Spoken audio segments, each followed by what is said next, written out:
Thank you, sir. Are you concerned, Mr. President, that commuting Chelsea Manning's sentence will send a message that leaking classified material will not generate a tough sentence to groups like WikiLeaks?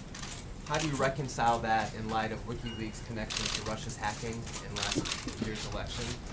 And related to that, Julian Assange has now offered to come to the United States. Are you seeking that, and would he be charged or arrested if he came here? Well, first of all, let's be clear. Chelsea Manning has served a tough prison sentence. So the notion that the average person who was thinking about disclosing vital classified information would think that it goes unpunished, I don't think would get that impression from the sentence that Chelsea Manning has served. It has been my view that given she went to trial, that due process was carried out, that she took responsibility for her crime, that the sentence that she received was very disproportionate relative to what other leakers had received, and that she had served a significant amount of time, that it made sense to commute and not pardon her sentence.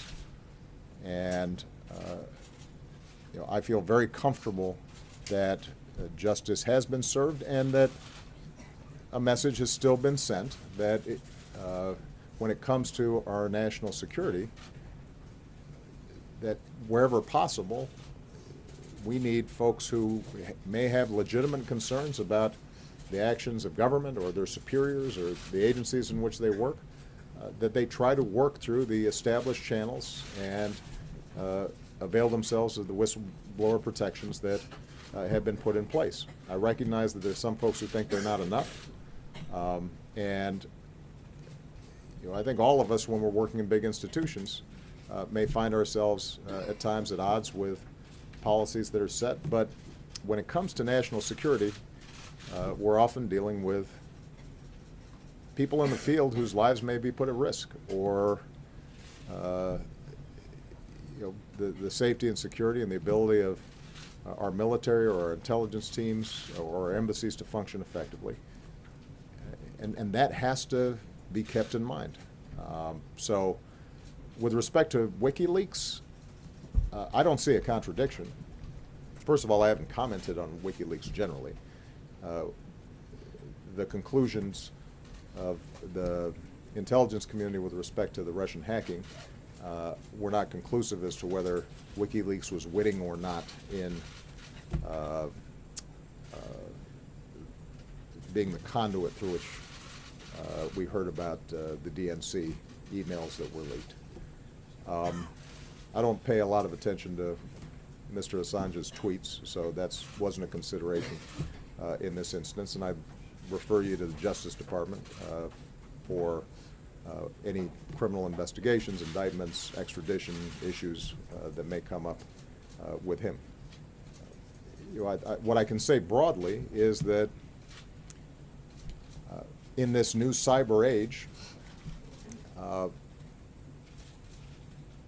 we're going to have to make sure that we continually work to find the right balance of accountability and openness and transparency that is the hallmark of our democracy, but also recognize that there are adversaries and bad actors out there who want to use that same openness in ways that hurt us, whether that's in trying to commit financial crimes or trying to commit acts of terrorism, or folks who want to interfere with our elections. And we're going to have to continually build the kind of architecture that makes sure the best of our democracy is preserved, that our national security and intelligence agencies have the ability to carry out policy without advertising to our adversaries what it is that we're doing, but do so in a way that still keeps citizens up to speed on what their government's doing on their behalf. But with respect to Chelsea Manning, I looked at the particulars of this case the same way I have the other commutations and pardons that I've done, and I felt that in light of all the circumstances that commuting her sentence was entirely appropriate.